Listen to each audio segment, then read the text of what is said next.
What's going on, guys? Will Mitchell here. As always, I'm coming to you from beautiful Belize. We have an amazing video for you today. This week, we're also going to have a few more great pieces of content with listing updates. We're going to be showcasing some new properties hitting the market. If you haven't already, don't forget to hit the subscribe button. Don't forget to follow along with us. We really appreciate it. But today's video, we're talking about frequently asked questions. Every day we're getting emails from viewers, from people looking to make an investment in this market, potentially looking to relocate to Belize, and we want to address the top 7 frequently asked questions that we get. So without further ado, guys, let's dive into the top 7. Where is Belize? Another commonly asked question. Am I going to Asia? Am I going to Europe? Am I going to Australia? Actually, no. You're going a lot closer to the US and Canada than some people might think. Most people might remember Belize as British Honduras. We actually just had on September 21st the 40th anniversary of Belize. So since the last 40 years, it's been called Belize. And Belize is located just south of Mexico. It's got Guatemala to the west and south, and it's located in the Caribbean Ocean. So you have the mainland Central America component. It's got Caribbean and Central America. To fly to Miami, it takes about an hour and a half. To fly to Houston, it's about 2 hours. To fly to Toronto, it takes about 5 hours. So most major areas you can fly directly to Belize. New flights have just been added with Alaska Air from LA, Seattle. You can fly from Newark. So I'm not going to go through the whole list. We have some videos about flights that we'll put in the description, but overall, it's a lot closer and easier to access than you might think.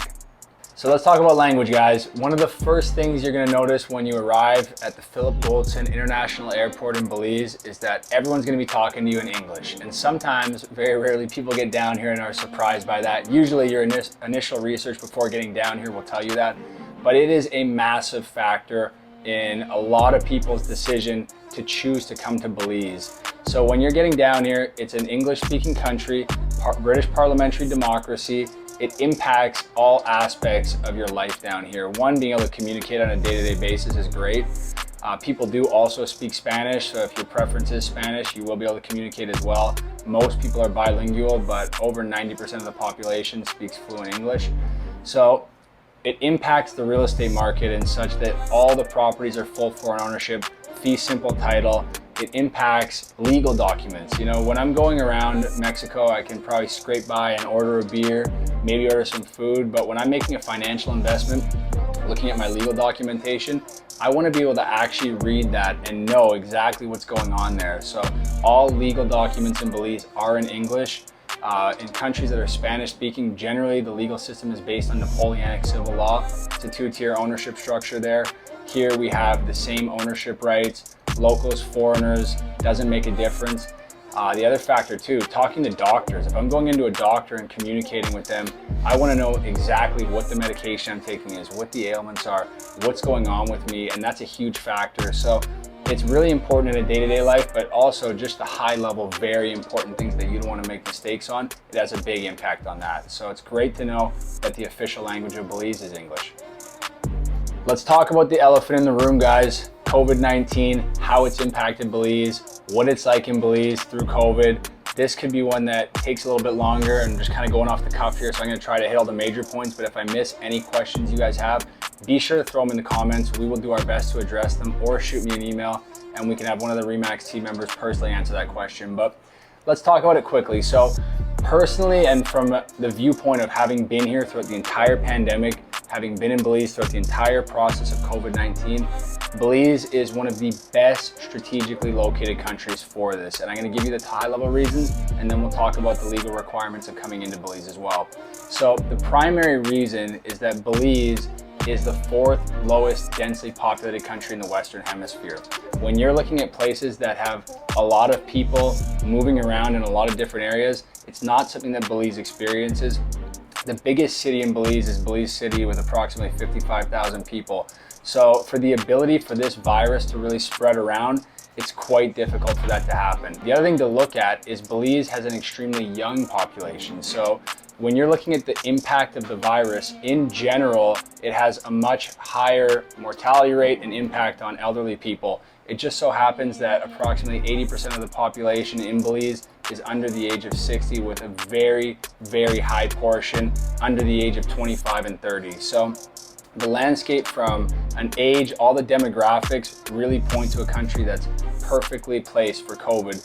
The next thing I want to talk about is the fact that Belize is actually a net exporter of food.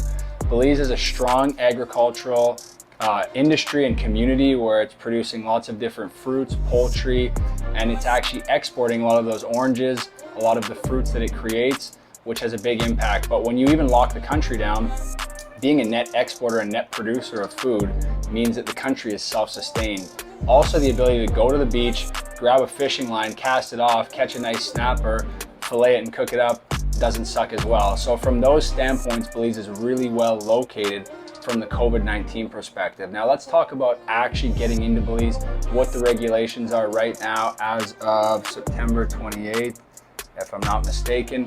So as of September 28th, we have a curfew that's different on the mainland versus on the high tourism destinations. It's at 9 p.m. The reality is it really doesn't have an impact on your day-to-day life being down here, because most of the stuff you're gonna do down here is gonna be during the day. Usually I'm up at about 5:30, watching the sunrise, going to the gym. If it's a weekend day, you're gonna be out on the boat, boating to a private beach and having beers, having drinks with your friends, going to the reef, going fishing. These are daytime activities where the only mask requirement is the snorkel and mask. But that's kind of the reason why it doesn't have a big impact. But just so you're aware, if you are coming down here, on the islands, curfew's at 9 p.m.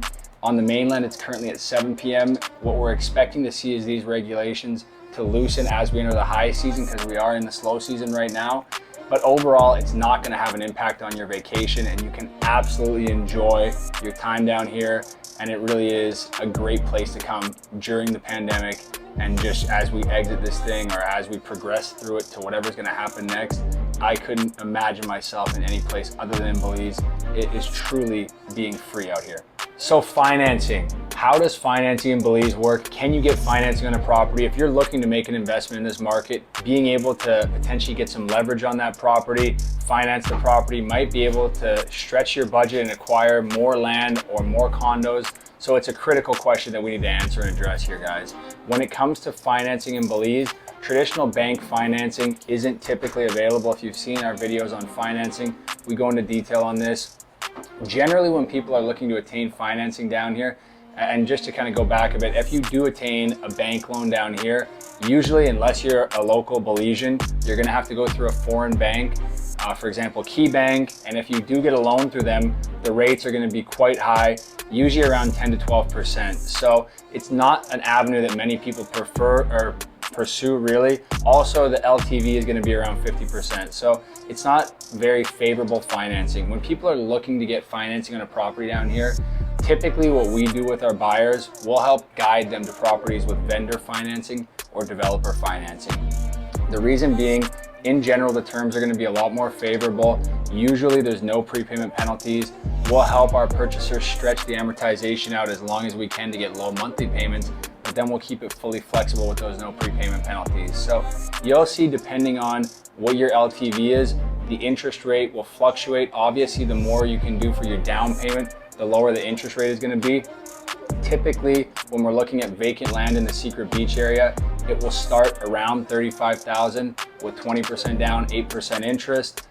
As you bring that down payment up, it'll go from there. So that's kind of a brief overview of financing. Another avenue a lot of people look to pursue is real estate syndications. Maybe you have a group of friends back home and you need to finance a deal, and you guys can pool your funds together to help you acquire a property that might be a better investment or might be more suited to your needs. Or potentially look at using your IRA or self-directed IRA or 401k. We've helped a lot of people do this. You absolutely can do this. We have numerous custodians that we work alongside to help people self-direct those funds. And it's a great avenue if you're looking strictly for investment to secure real estate down here in Belize. The next question we want to talk about is mainland versus the Keys. Which area is right for you? For those of you who don't know, Belize is actually divided into 6 districts within the country. Belize also has a mainland component and island component. Primarily, the largest island is Ambergris Caye, and then there's a large number of keys south of Ambergris Caye as well. The country is divided into the 6 districts, which from north to south goes Corozal, Orange Walk, you have Belize and Cayo in the west, and then in the southern end you have Stan Creek, and then Toledo at the very south of the country. So in my opinion, every area of the country has so much to offer. We travel around Belize frequently. Once a month, we're going and looking at one of our Remax offices, which is in another area of Belize away from Ambergris Caye, where I live full time. And it's just breathtaking. Always there's new things you're finding, new waterfalls, new beaches, new rivers, new wildlife. So the country truly has so much to offer regardless of where you are. So really, if you're looking for a lifestyle move and you want to be in kind of a smaller, more quiet area of the country, then it might make more sense to look at places like Punta Gorda in the Toledo district, where you're in a small village, you have the mountains meeting the ocean, truly beautiful landscape. It might make sense to look at San Ignacio in the Cayo district. It might make sense to look a little further north. From a financial investment, we generally recommend, and this is based on data and research, staying within the area of Ambergris Caye, and for me, from a lifestyle perspective as well. I love being able to go around, travel the mainland, but being able to get in my boat, go out on the reef, see all the amazing marine wildlife, seeing dolphins, walking down the beach, just everything the islands have to offer. That's my preference, even though I still love being able to go in and visit the villages and see all the different areas of Belize. But from a financial investment, you really want to look at two metrics or two primary ways that in real estate you're going to garner a return. The first of which is equity appreciation. You buy a property at a certain value, more demand enters the market and property values go up, or cash flow. And if you're looking from a cash flow perspective, in a nightly rental market, you're going to look at your ADR, which is your average daily rate, and then you're also going to look at your occupancy rate, which conveniently enough, the Belize Tourism Board tracks these metrics. You're also going to look at what's the volume of tourists entering each location. Just so happens that by a very wide margin, Ambergris Caye is the #1 location within Belize. It receives over 40% of the tourism.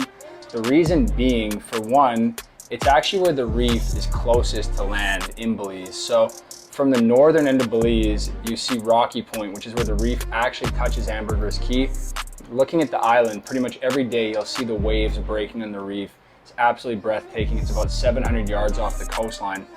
The reef is 187 miles long, spans the entire length of the country, but as you go south, it goes away from the land, going, about 24 miles when you get to the southern areas to just get out and access the reef. So with Belize being a fishing, diving location where people are coming in here to experience that's why Ambergris Caye are one of the main reasons why it gets over 40% of the tourism. So with that being said, Ambergris Caye receives the most tourists.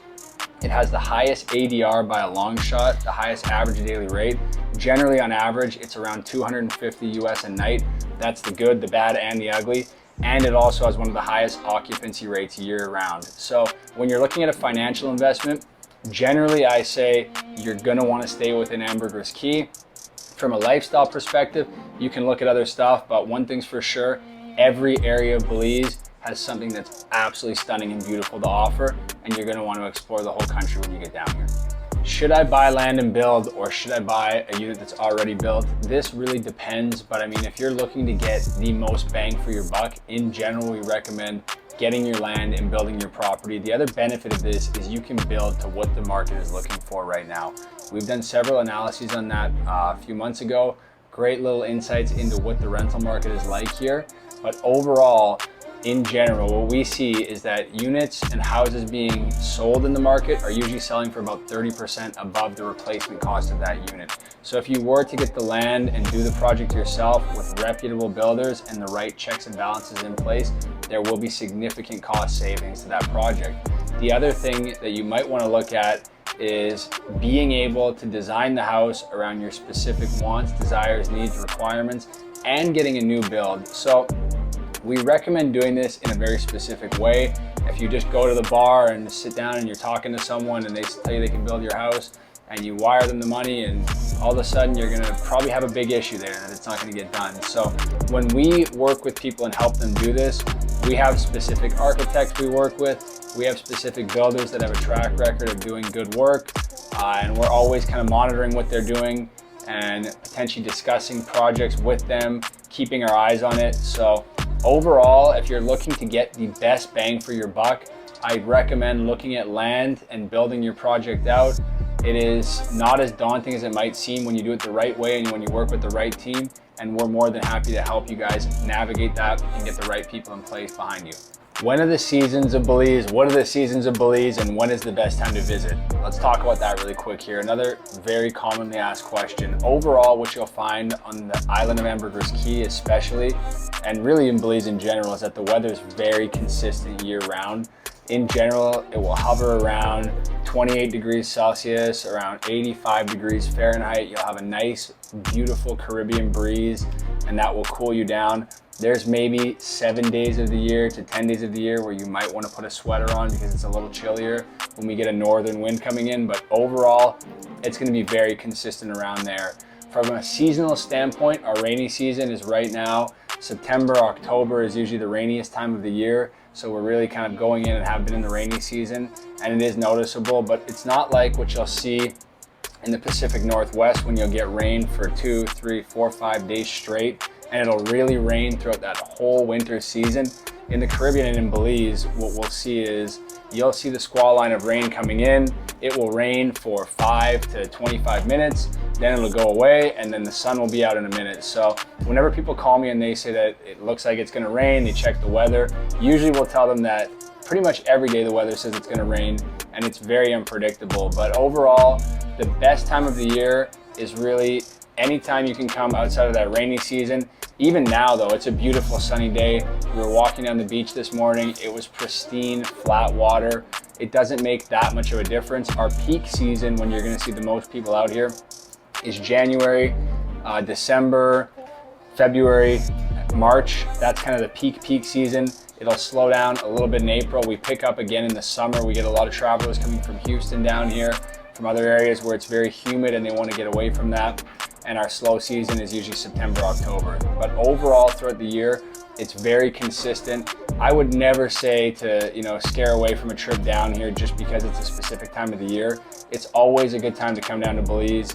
And there's no complaints when you're sitting on a beach or on a boat drinking a Belican. So with that said, guys, that is our top 7 asked questions. If you have any more that you want us to address, please throw them in the comments. If you have specific questions about Belize or the real estate market, we have an extensive team out here.